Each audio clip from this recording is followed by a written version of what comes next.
Bonjour, comme toi, je surfe sur internet et là je suis tombé sur une discussion sur les pour le vaccin et contre le vaccin.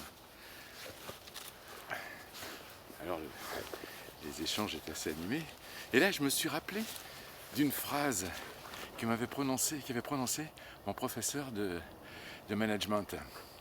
C'était son dernier cours, c'était sa dernière phrase. Il disait « Si de tous mes cours vous ne devez retenir qu'une seule phrase, retenez celle-ci.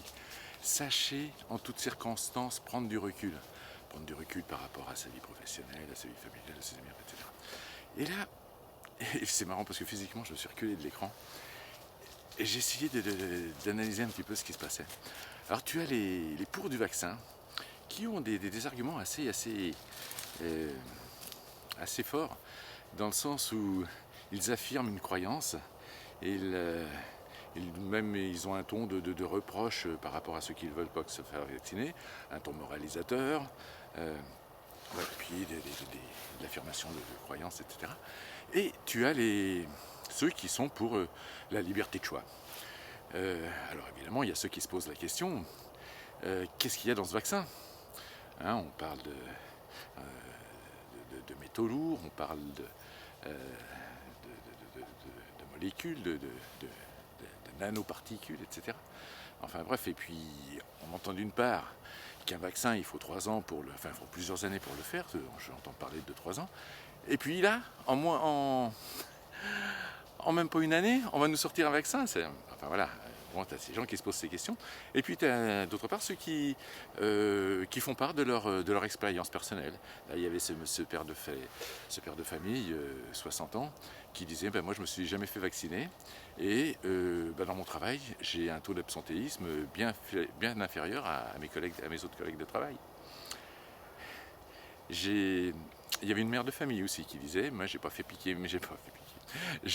vacciner mes enfants, et ils tombent moins souvent malades que leurs petits camarades, et en plus quand ils tombent malades, ils se remettent en forme beaucoup plus vite, beaucoup plus rapidement. Voilà, donc tu as ces deux discours là, les contre et ceux qui sont pour la liberté d'expression, c'est la liberté de choix, je veux dire. Et ça me fait penser à cette phrase que me disait, me prononçait là, mon maître Reiki. Il y a ceux qui sont dans cette croyance, qui affirment cette croyance avec certitude, puis ceux qui se posent des questions et qui exposent leurs expériences. La croyance s'arrête là où commence la connaissance. Voilà. Je vous laisse sur cette phrase. Allez, ciao, bye bye.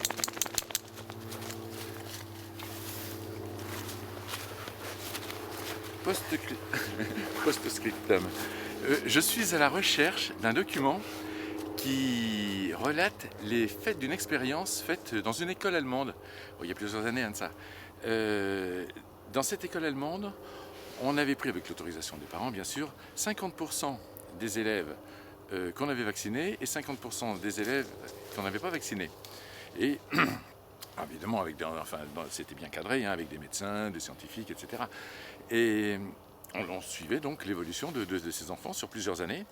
Et ce document que je recherche, là, c'était le résultat qui disait qu'après plusieurs années, il s'avérait que les enfants non vaccinés étaient moins malades que les enfants vaccinés. Voilà, si vous avez ce document, ça m'intéresse. Voilà, ciao ciao.